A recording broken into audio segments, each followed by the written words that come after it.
Hey guys, welcome to Big Joe and Malia's world.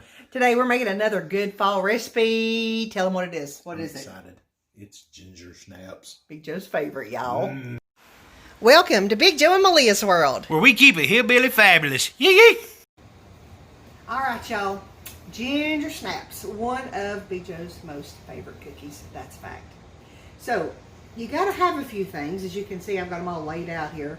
You got to have some equipment. You got to have a bunch of ingredients. I'll include all this in the description on this video, but here's what you got to have. Mixer, of course.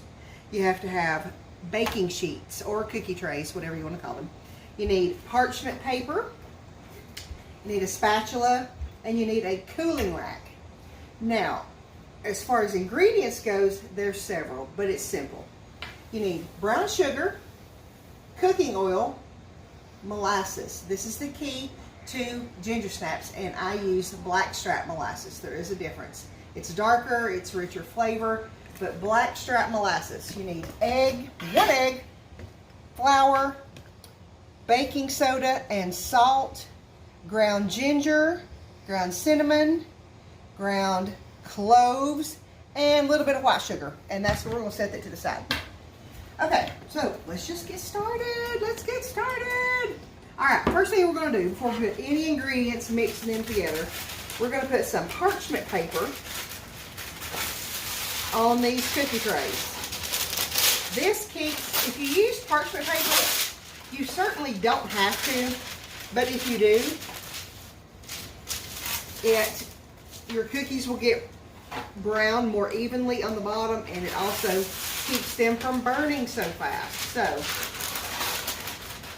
I typically use parchment paper even when I'm baking biscuits or anything. It's just a good handy thing to have. Plus it's cheap. It's cheap, but it ain't free. All right. Kind of like me. All right, so set those to the side, and then you're going to start with your ingredients. We're going to start with brown sugar first. And we're going to put this cooking oil in here. Brown sugar, cooking oil, the one egg, and we're going to put the molasses in here. Now, I do want to tell you a little bit of a trick. Before you put your molasses or honey or anything like that into a measuring cup, you want to spray it with cooking spray. It helps it get out a little bit easier, okay? As you can see, it comes right out, and you don't have all that sticking to the bottom. So, spray your measuring cups with cooking oil, and your sticky things like honey and molasses will come right out. All right. Let's go ahead and mix this for just a minute. We really just want to plug it up first, Malia. Plug it up. We really just want to beat this egg. So you're just going to start it out on low for just a few seconds. And you can turn it up a little bit when the egg gets broken up. And that's plenty. That's all you got to do. Just maybe 20, 30 seconds. And look how dark that is already. It's pretty awesome. It's pretty awesome. It's pretty awesome. All right, so the dry ingredients are next. We're going to start with the flour, and I'm not going to put all this in here at once. Maybe about half of it or so.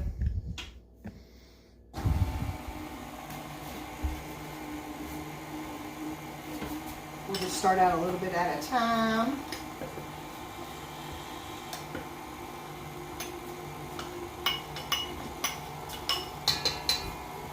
Once you get the flour in there, you're going to add your salt and baking soda. That'll make that flour rise, especially if you use all-purpose flour, which you probably pretty much should in this recipe. And we're going to put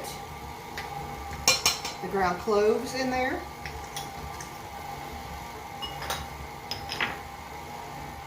And the ground cinnamon. And the last thing, cinnamon. Ground cinnamon, quite a bit. These are pretty spicy cookies, but they are delicious. All right, that's all it takes. Look at that. Doesn't that look beautiful? Doesn't that look beautiful? These are so delicious, and they smell good. Can you smell them over there? I can smell them. They smell like the holidays. They do. They smell like fall. They're going to be good with a cup of coffee. Or milk. Or milk. Or milk. Milk or coffee, don't matter. But they smell like fall. They do. They smell just like fall. All right. Get all that all scraped off. Put that in the sink. Now, this is where the sugar comes in. Just the granulated white sugar. You want to take just a little bit of this cookie dough. Roll it into a ball in your hands. And you want to roll it around in this white sugar. Now, if you need to, it's a little bit sticky. So if you have to roll it again after you put it in the sugar, that is fine. And you just want to put them on your baking trays, just like that. And it doesn't really stick to your hands that much. There is a lot of cooking oil in there. So it's not going to stick.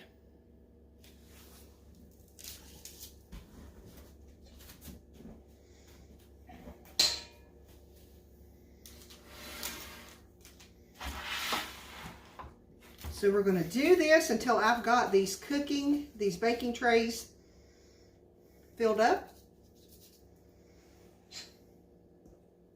Takes just a minute. And you are going to bake these in a preheated 375 degree oven for about 12 minutes. And I'll be back to show you what they look like. All right, here's what the cookies look like when they are finished baking. Now, once they finished baking, you want to let them cool on their cooking trays for about 3 minutes, and then you want to transfer them to a wire rack until they're completely cooled. You want to do the taste test? Yes, I do. Let's do it. Ooh. Well, they smell good. They smell really strong, don't they? Like you can smell all the spices in them and stuff. But go ahead and see what you think. I'll let you take the first bite. Great googly moogly. They're good. They're good and crisp, aren't they?